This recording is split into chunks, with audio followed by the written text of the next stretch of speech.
지역의 이슈를 짚어드리는 시간 헬로 이슈토크 시작합니다. 특별 재난지역으로 선포된 대구, 경북. 특별법을 준비하는 한편 여전한 포스트 코로나19에 놓여 있습니다. 그나마 다행인 것은 소상공인 매출은 회복세를 보인다는 건데요. 대구, 경북 코로나19 4개월. 현재 상황과 앞으로의 대응은 무엇이 필요할지 전반적으로 짚어보겠습니다. 기화서 경안신학대학원대학교 커뮤니티 정책학과 교수 그리고 조정훈 오마이뉴스 기자와 함께합니다. 두 분 어서 오세요. 네, 안녕하십니까. 네, 이제는 코로나19는 대구, 경북 확산세가 좀 잠잠해졌는데요. 아직 수도권 상황을 보면 안심하기엔 이른 것 같습니다. 재확산 우려도 나오고 있는 만큼 현재 전반적인 코로나19 현황부터 좀 기 교수께서 짚어주시죠. 네, 먼저 좀 포괄적으로 얘기하면 문재인 대통령이 바로 6월 2일 이런 얘기를 했죠. 네. 이제 한숨 좀 돌리나 했더니 아닙니다. 네. 아니었나 봅니다라고 표현을 했죠. 다시 말하면 그만큼 확산되고 있고 산발적인 확산은 계속되고 있다는 얘기죠. 네. 가장 대표적으로 이미 다 뉴스에 다 나온 얘기죠. 온라인 배송업체 이제 쿠팡을 중심으로 한 그리고 또 교회가 여전히 또 산발적 집단 감염에 이 단초를 계속 제공하고 있습니다. 네. 이런 분들 대단히 아쉽고요. 그래서 최근에 이러한 이 추론이 나오고 있습니다. 지금 이런 상황이 계속되면 자칫하면 다음 달 이번 6월 말 또는 7월 초 되면 1,000명까지 폭증할 수가 있다. 하루에요? 그렇죠. 이게 이제 다시 말하면 2월 말 3월 초 가장 심각할 때 900명대까지 올라갔던 것이 네. 다시 재현될 수 있다. 왜 그러냐?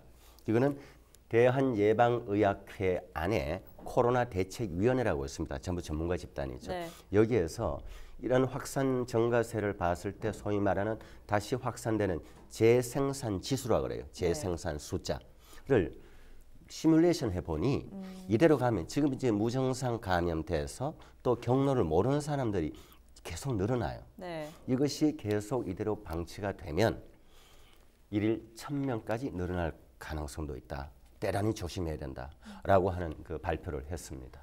네, 지금 무엇보다 대구, 경북은 특별 재난지역으로서의 어떤 지원책을 마련할 것인지가 최대 관심사일 것 같은데 특별법 준비 상황은 어떻습니까?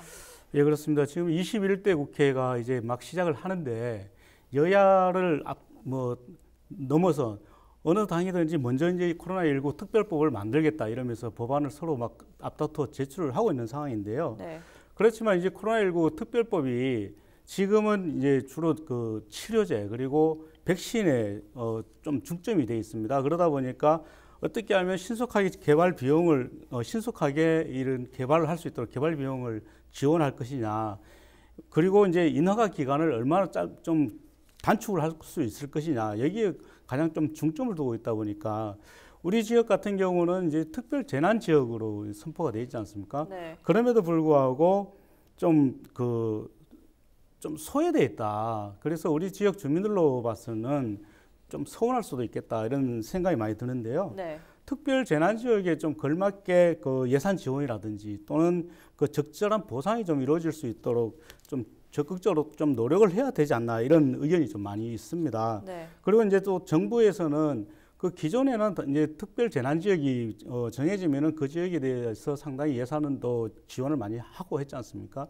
그런데 전염병으로 인한 특별 재난 지역은 지금 대구 그리고 경산, 청도가 처음이기 때문에 여기에 예산을 투입을 하기보다는 정부에서도 백신 개발에 대해서 좀 더 초점이 맞춰져 있다 보니까 다른 특별법과는 좀 공론화 과정에서 약간 좀 차이가 있지 않나 이렇게 보여집니다. 네, 이런 이유 때문인지 대구, 경북은 특별 재난 지역임을 체감하지 못하겠다는 불만 섞인 목소리도 나오고 있습니다. 특히 의료인에 대한 처우가 부당한 것이 아니냐 이런 지적이 나오고 있는데 이번 추경안 상정 때문이겠죠? 네, 바로 의료인들의 이제 불만을 이제 해소하기 위해서 이제 추경안에 이번 이제 3차 추경안입니다. 네. 3차. 지금 이제 6월 5일 21대 국회가 개원하면 정부가 3차 추경안을 곧바로 제출을 합니다. 그 내용에 바로 이런 부분들을 이제 의료인들 처우를 이제 개선 다른 것이 아니고 지금까지 수고했던 것에 대한 그 최선의 보상이죠. 네. 그래서 311억을 예산 편성을 해서 올렸는데 이게 삭감되고 없어져 버렸어요. 네. 그러니까 이게 파견 의료진도 두 가지 종류가 있어요. 아예 시외에서 다른 지역에서 대구로 와서 수천 명이 와서 봉사했잖아요. 네. 정말 그 목숨을 걸고 와서 그분들에게 그래서 일정한 그 보상은 이제 이루어졌습니다. 이것도 굉장히 늦게 이루어졌어요. 그런데 문제는 대구 안에서 같은 병원에서 또 다른 부서에서 이쪽으로 들어오는 경우, 또 다른 병원에 있다가 또 이쪽에 지원하는 경우, 이런 파견된 의료인들이 많아요. 3,000명 정도 됩니다. 네. 이 숫자가요. 이제 대구의 코로나 거점병원 계명대 동산병원, 그다음에 나머지 9개 전담병원에서 10개 병원에 한 3,000명이 됩니다. 네. 의사 간호사. 그래서 액수를 보면 이렇게 파견되어 온 경우에는 이제 이거 위험수당 포함해서 15만 원 플러스해서 하루 일별로 또 5만 원 더 추가로 주고 하는 건데, 근데 대구 안에서 들어온 사람들은 하나도 못 받습니다. 그냥 월 15,000원 정도 일상적으로 받는 것밖에 못 받아왔어요. 네. 이거 안 되잖아요. 있을 수 네. 없잖아요. 그래서 이제 이 부분을 그러면 어떻게 해소해야 되느냐? 그러면 대구가 먼저 선지급을 하고 이 추경에 국비가 확보되면 뒤에 대구가 이제 그 보충하는 걸로 되는 거죠. 근데 그렇게라도 하자라고 하는 생각이 있는데 대구는 당장 지금 대구 우리 예산이 안 됩니다라고 지금 끙끙 앓고 있는 상황이고, 네. 그러다 보니 이제 이 문제는 자칫하면은 완전히 이제 허공에 뜰 상황입니다. 그나마 이제 다행인 것은 미래통합당의 원내대표가 이 부분에 대해서는 어쨌든 이번 3차 추경안에 예산을 다른 부분을 삭감을 하고 조정을 하든지, 그렇게 해서 확보를 하든지, 아니면 예비비에서 빼내든지 어떻게든 해보겠다라고 하는 상황입니다. 네, 이 의료진들에 대한 보상만큼은 정말 잘 이루어져야 될 것 같은데요. 여러 가지로 아직까지는 코로나19에 대비해야 할 부분이 많은 것 같습니다. 코로나19가 가져온 변화, 일명 포스트 코로나 현상이 길어질 것으로 예상되면서 산업 구조 개편이니 생계자금 추가 집행이니 하는 이야기들도 더해지고 있는데요. 전반적으로는 어떻습니까? 예, 그렇습니다. 지금 우리 사회는 코로나 이전과 이후는 완전히 바뀔 것이다. 네. 지금 이렇게 예측을 많이 하고 있습니다. 우리 경제 상황도 마찬가지라고 보는데요.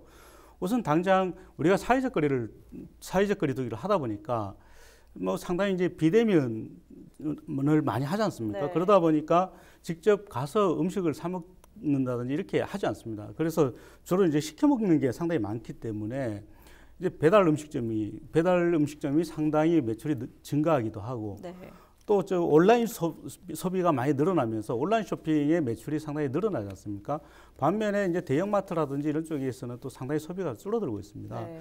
이렇게 이제 좀 그 사회가 굉장히 많이 변하고 있고요. 또 저희 회사 같은 경우도 최근에는 이제 재택근무가 상당히 많이 늘었습니다. 예전에는 재택근무를 하라고 해도 잘 많이 안 했었거든요. 근데 저희 그 회사 근무하는 직원들도 재택근무를 서로 하겠다 이렇게 막 하기 때문에 근무 형태에서도 많이 이렇게 변화가 있습니다. 그렇기 때문에 앞으로는 굉장히 많이 변할 것이다. 그래서 대구시의 경우에는 이제 포스트 코로나 그 대구 경제 비전을 지금 준비를 하고 있다 이렇게 밝히고 있는데요. 앞으로는 이제 대구의 경제를 그 디지털로 전환을 하겠다. 그래서 그 기존에는 전통 제조업 그리고 소상공인의 경쟁력을 강화하는 데 힘을 썼다면은 앞으로는 신산업의 경쟁력을 가질 수 있도록 더 적극적으로 노력을 하겠다 이렇게 이야기를 하고 있고, 새로운 융복합 산업을 육성을 하겠다 이렇게 또 밝히고 있습니다. 네. 그럼에도 불구하고 지금 그 앞서 그 기화석 교수께서 말씀하셨다시피 의료인들에 대해서 지금 대구에 있는 의료인들에 대해서 그 제대로 그 처우를 해주지 않기 때문에 좀 논란이 있지 않습니까? 이것과 마찬가지로 대구시도 지금 그 긴급 생계자금을 그 시민들에게 나눠줬습니다. 시민들에게 나눠줬는데 지금 다 나눠주고 나니까 약 150억이 남는다 이렇게 얘기를 하고 있거든요. 네. 이게 대구는 특히 그 특별 재난 지역입니다. 특별 재난 지역인데 다른 시도보다도 더 엄격하게 하다 보니까 그 예산이 남을 수밖에 없었다. 사실 광주시의 예를 든다면은 네. 처음에는 광주시는 910억 원을 편성을 했습니다. 그래서 3인 가구 910억 원을 가지고 시민들에게 나눠줬는데 당초 예상 가구보다 3만 가구가 늘어났습니다. 3만 가구가 늘어나면서 1,130억 원으로 예산이 증가가 됐습니다. 그리고 우리 경상북도 같은 경우도 당초보다 약 4만 가구가 늘어났습니다. 4만 가구가 늘어나면서 처음에는 2,089억 원을 책정을 했었는데 2,273억 원으로 늘어났습니다. 그럼에도 불구하고 대구시는 오히려 돈이 남았다 하니까 시민단체들이 왜 대구는 돈을 남기느냐, 시민들이 어려워 죽겠는데 그 돈을 왜 남기느냐 이렇게 비판도 하고 있거든요. 그렇기 때문에 이런 부분에 있어서도 대구시가 좀 더 신경을 써야 되지 않겠나 이런 얘기도 지금 많이 나오고 있습니다. 네, 그렇군요.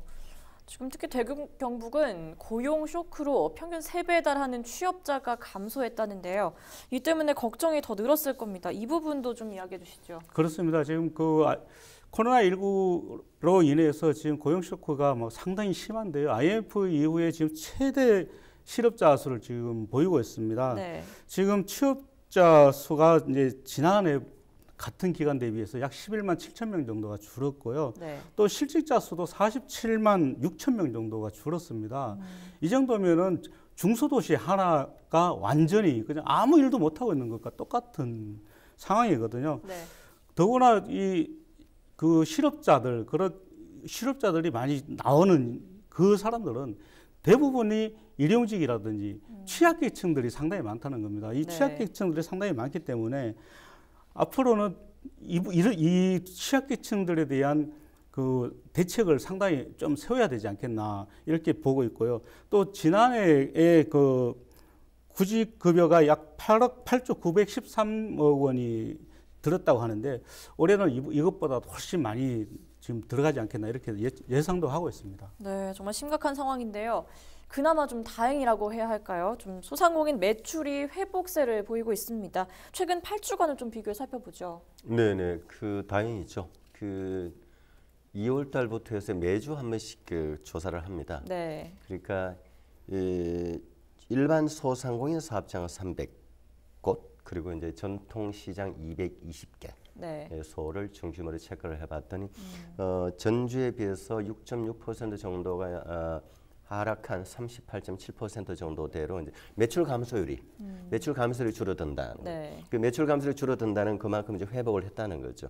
이게 뭐 지난 2월, 3월, 4월 정도 시점에도 매출 100%잖아요. 100%가 빠진 곳이 얼마나 많겠습니까? 네. 그러나 이것이 이제 38.7로 줄었다는 것은 이제 그만큼 회복이 돼가고 있다 완연히. 이게 이제 대구 영북 전체 매출 기준으로 봐도만 40%대 초반 정도로 지금 매출 감소율이 많이 좀 회복되고 있다라는 것이고, 이 부분은 아마 재난지원금을 이제 많은 분들이 이제 소비를 하다 보니 네. 좀 긍정적 영향도 좀 미치고 있지 않나 생각합니다. 네, 그렇군요. 실제 상인들이 느끼는 체감은 어떤지도 직접 확인해 보겠습니다. 경주 중심상가 연합회 정용화 회장 전화 연결돼 있는데요. 네, 요즘 상인들 분위기가 어떤지 먼저 전해주시죠. 그래도 한동안 참 많이 힘들었었는데 그래도 코로나가 어느 정도 좀 감소를 하고 안정기를 찾으면서 또 이제 일부 사람들이 좀 마음이 일단 편안해지니까 사람들이 좀 왕래가 되는 것 같고요. 또 하나는 정부 재난지원금과 광역단체, 지자체 재난지원금이 풀리면서 그래도 동네 상권하고 시내 상권 이런 데서 이제 그 재난지원금이 사용이 되다 보니까 일단은 뭐 예전보다는 못하지만 전체적으로 뭐 움직임이나 경기가 한 50% 정도는 올라간 것 같아요. 네, 방역 같은 부분도 계속 신경 쓰고 계신 거죠? 네, 지금도 저희 같은 경우는 상인 회원들께 그 손소독제를 나눠드려가지고 손소독제로 이제 고객이 또 들어오시면 손소독제를 사용할 수 있도록 하고 그 손소독제를 가지고 또 고객이 잡게 되는 문손잡이라든지 이런 부분들을 거의 매일 청소를 하고 있습니다. 네, 앞서 언급을 해주셨지만 요즘 긴급재난지원금 덕분에 매출은 좀 회복세를 보인다는데요. 실제로 어느 정도 체감을 하십니까? 예전에 지금 한참 코로나가 유행할 때는 뭐 하루에 내방객이 한두 명이었다면 지금은 10명 이상으로 늘었는 것 같아요. 그래서 한 5배, 코로나로 좀 많이 침체되었을 때보다는 5배 이상의 뭐 효과는 있었다고 생각을 합니다. 네, 많이 회복세를 보인 것 같은데요. 앞으로 2차 대출 지원 등 지원책 마련도 계속될 것으로 보이는데 정부나 지자체에 전하고 싶은 이야기가 있다면 해주시죠. 재난지원금은 그래도 좀 제때 잘 처리가 되어서 지역 골목 상권이나 이런 데 참 많은 도움이 된 것 같고요. 정부의 그 정책 자금이라든지 이런 부분들은 좀 집행이 좀 많이 늦어져서 그런 자금을 기다리고 있던 소상공인들이 좀 제때 지급을 받지 못해서 어려움을 조금 갖고 있지 않았나 보는 부분이 좀 있습니다. 네, 여기까지 듣겠습니다. 말씀 고맙습니다. 경주 중심상가 정용화 회장 통해서 소상공인의 목소리까지 들어봤습니다. 최근 대구 지역화폐죠. 대구 행복페이가 발행이 됐는데요. 이것이 회복세에 도움이 될 수 있을지 주목이 됩니다. 전망은 좀 어떤가요? 안 하는 것보다 낫겠죠. 네. 예, 이제 행복회라고 하는 것은 이제 소위 말해 지역 화폐라고 그럽니다. 그 지역 안에서만 사용할 수 있는 화폐. 우리나라의 243개 지자체 중에서 3분의 1 정도가 이미 이런 지역 화폐를 이미 발행해서 사용하고 있습니다. 이 지역 화폐, 이제 대구의 지역 화폐는 개인 한 명이 일명이 월 50만 원 범위 내에서 이 선불카드 형태로 충전을 해서 사용을 하는데 네. 이 할인율이 9월까지는 10% 적용이 됩니다. 이건 다시 네. 말하면 뭐냐면 50만 원에 10%면 5만 원이잖아요. 네. 그 5만 원이 빠진 45만 원으로 50만 원어치의 소비를 할 수 있다는 거거든요. 네. 그 5%는 이제 시가 부담을 하게 되는 겁니다. 네. 10%에 해당하는 시가 부담하게 네. 되는데 이 부분은 뭐 안 하는 것도 낫다고 제가 얘기를 했는데 네. 전국의 그 광역시 중에서도 대구가 이 또한 늦었습니다. 다른 지역 앞에 이미 벌써 다 발행해서 하고 있고요. 네. 이번 코로나 이전부터도 발행을 했습니다. 경기도는 발행한 지 오래됐습니다. 근데 또 그 금액이 또 좀 작아요. 네. 뭐 대구 인구가 아직 어쨌든 240만, 250만 사이로 왔다 갔다 하고 있는데 250만 정도 이 인구에 지금 뭐 발행된 것이 지금 액수가 뭐 1,000억 정도인데 인구 150만 정도는 광주가 5천억을 발행을 합니다. 네. 다른 지자 대전도 한 6천억 발행하고 이 부분을 좀 늘려야 된다. 뭐 또 예산의 문제는 있겠죠. 네, 그렇군요. 마지막으로 계속되는 포스트 코로나19와 소상공인의 상황에 대해 어떻게 바라보고 계신지 두 분 의견 덧붙여 주시기 바랍니다. 조 기자께서 먼저 답변해 주시죠. 네, 정부가 긴급 재난지원금을 전 국민에게 지급을 했지 않습니까? 지급을 하고 나니까 소상공인들이 지금 상당히 도움을 많이 받고 있다. 이렇게 얘기를 하고 있습니다. 그런데 정부에서 지원한 긴급 재난지원금의 소비가 아마 6월 말이면은 거의 다 소진이 되지 않겠느냐 이렇게 지금 예상을 하고 있습니다. 그래서 앞으로 이제 추가로 한 번 더 지원을 해줘야 되지 않겠느냐. 그래야 소상공인들이 더 경기를 활성화시킬 수 있고 지역 경제를 또 살릴 수 있지 않겠느냐 이렇게 보고 있는데요. 앞으로 한 번 더 지원이 된다면은 우리 지역 주민들도 좀 더 그 소비를 활성화시키고 또 경제를 활성화시키는데 더 도움이 되지 않을까 이렇게 보여지고요. 네. 또 그렇게 된다면 지금까지는 그 각 지역에서만 쓸 수 있도록 했는데 이제는 전국 어디서 쓰더라도 무리가 없도록 해도 되지 않을까 이렇게 생각을 하거든요. 그래서 네. 우선은 정부 재난지원금이 한 번 더 지급이 되었으면 상당히 좋겠다 이렇게 생각을 하고요. 지자체에서도 그 너무 지금 대구시처럼 너무 이렇게 좀 그 규제를 강하게 해서 지급을 하다 보면은 사실 굉장히 많은 어려운 사람들이 도움을 받기 어렵거든요. 그래서 좀 더 완화해서 지급을 하는 이런 방안도 좀 필요하지 않나 이렇게 보여집니다. 네, 잘 들었습니다. 네, 저는 뭐 비슷한 얘기인데요. 이제 지금 이제 정부가 이자 보전을 해주잖아요. 예를 들어 이제 5% 은행의 5% 이자 같으면은 신용 등급에 따라 좀 다르긴 하지만 일정 부분을 정부가 이제 이자 보전을 해줘요. 그 이제 이자 차액 보전, 줄여서 이제 2차 보전이라고 하는데 이런 경우는 그야말로 힘든 그 신용 등급이 낮은 정말 은행 문턱이 높은 이런 사람들한테 시중 금리가 5%라면 한 3.5% 정도를 이런 분들한테 저는 지원을 해줘야 된다. 그래 효과가 있죠. 정말 돈 필요한 사람 은행 가면 못 빌려요. 네. 뭐 신용 등급이 낮다, 기존 대출이 있다, 그럼 효과가 없는 거죠. 네. 그래서 정부가 이런 부분에 더 좀 지원을 해줘야 된다라고 생각을 합니다. 네, 말씀 잘 들었습니다. 코로나19가 가져온 사회 전반의 변화는 지금도 현재 진행형입니다. 소상공인 골목 상권은 회복세로 돌아섰지만 추가적인 대응은 계속돼야 경제 대믹도 대비할 수 있을 것으로 보입니다. 모쪼록 서로 힘을 보태서 이 위기를 잘 극복하면 좋겠습니다. 이 시간 헬로 이슈토크는 여기까지입니다. 함께해 주신 두 분 말씀 고맙습니다. 네, 고맙습니다. 감사합니다. 고맙습니다.